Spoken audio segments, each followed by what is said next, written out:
Racing to the 2023 Preakness Stakes, and this time let's get an update for Friday morning. The big news announced from Pimlico.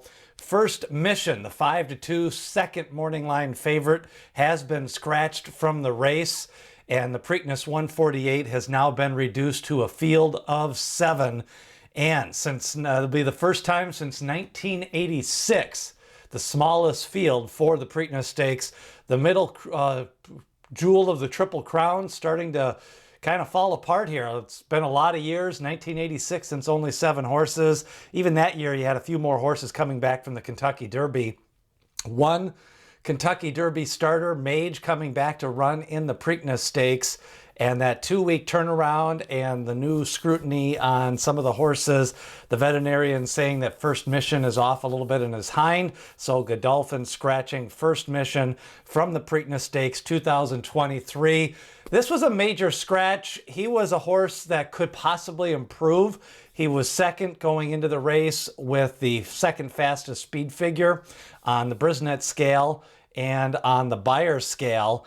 And now you reduce a little bit of that speed pressure. So a 7-horse field, you've got a horse coming in from Golden Gate from the synthetic. You've got Red Route 1, who just has no speed to get involved early in the race, and really changes the complexion of the race. Of course, Mage, he's now the fastest horse on paper. He's improving, only 4 lifetime starts. He's by good magic.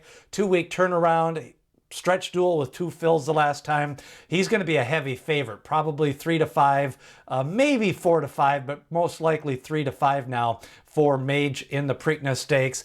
Then you come back with National Treasure. He ships in for Bob Baffert, looking for that 8th Preakness win that would set an all-time record. He's now the lone speed. There's nobody that's going to make that move at that 6 furlong mark.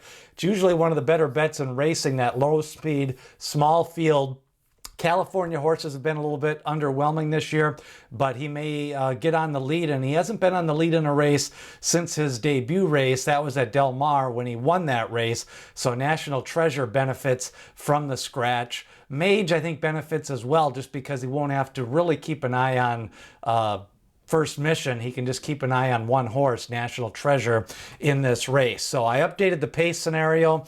I see National Treasure really as that lone speed. You've got Perform, who did show some speed early on in his career. The last time out, he stumbled out of the gate. I think Perform could be a little bit closer to the pace, and with this small field, might be his best chance to win, to get him out there and sitting right behind National Treasure. At the 6 furlong mark, this is where the complexion really changes. National Treasure is going to be the only speed on the lead. Mage may have to move up now, and Blazing Sevens, possibility of moving up into that second flight, but that's really where the battle is going to be won, is in that second flight and how slow the fractions are with National Treasure on the lead at the 4 furlong pole. I just can't see anything faster than a 47, and I can't see anything slower than a 112 for 6 furlongs. I don't think Mage wants to run faster than that. I don't think Blazing Sevens can. National Treasure should be on a lead. Now the speed figures, again, with First Mission out, Mage just towers over the field with a 103 Brisnet. You got National Treasure with a 97, Red Route 1 with a 98. Perform did get a 94 the last time. That was on a little bit slower surface, but he took advantage of a strong, fast pace in that race as well. But Mage, definitely the class of the field and the fastest horse in the race. That definitely usually spells a victory, but going to be low odds. Now you've got National Treasure probably about 5-2. Coffee with Chris maybe about 15-1. Perform probably going to be about 8-1 now.